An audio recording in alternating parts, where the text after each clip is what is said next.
ATM జాక్పాటింగ్ జరిగాయి. Okay.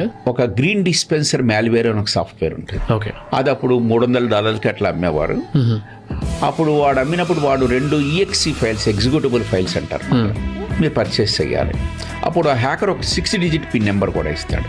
Pen డ్రైవ్లో వేసుకోవాలి. 2వ ఎగ్జిక్యూటిబుల్ అప్లికేషన్ మొబైల్లో ఇన్స్టాల్ చేసుకోవాలి. ఆ పెన్ డ్రైవ్, మొబైల్ ఫోను, ఈ 6 డిజిటల్ నెంబర్ మనం మెమోరీలో పెట్టుకునేవి, ఈ 3 మీరు పట్టుకుని ఏటీఎంకి వెళ్ళాలి. మీరు ఏటీఎం సెంటర్లోకి వెళ్ళిన తర్వాత పెన్ డ్రైవ్ కనెక్ట్ చేయాలి. అప్పుడు ఆటోమేటిక్గా ఏటీఎం మిషన్ ఆఫ్ అయిపోయి ఆన్ అవుతుంది. అప్పుడు మిమ్మల్ని 6 డిజిట్ పిన్ నెంబర్ మీకు హ్యాకర్ ఇచ్చాడు కదా, అది ఎంట్రీ చేయమంటుంది. అది ఎంట్రీ చేసిన తర్వాత ఒక QR కోడ్ వస్తుంది. ఆ QR కోడ్ని హ్యాకర్ ఇచ్చిన 2వ అప్లికేషన్ మీరు మొబైల్లో ఇన్స్టాల్ చేశారు కదా, స్కాన్ చేస్తే ఒక 4 డిజిట్ నెంబర్ వస్తుంది. అది ఎంట్రీ చేస్తే క్యాష్ డిస్పెన్సర్ ఉంటుంది కదా, అందులోంచి మొత్తం నోట్లన్నీ మీకు వచ్చేస్తాయి. అంటే ఏటీఎం మిషన్లో 20 లక్షలు ఉంటాయి, 20 లక్షలు గన్నీ బ్యాగ్లోకి వస్తాయి. దీన్ని ఏటీఎం జాక్పాటింగ్ అంటారు.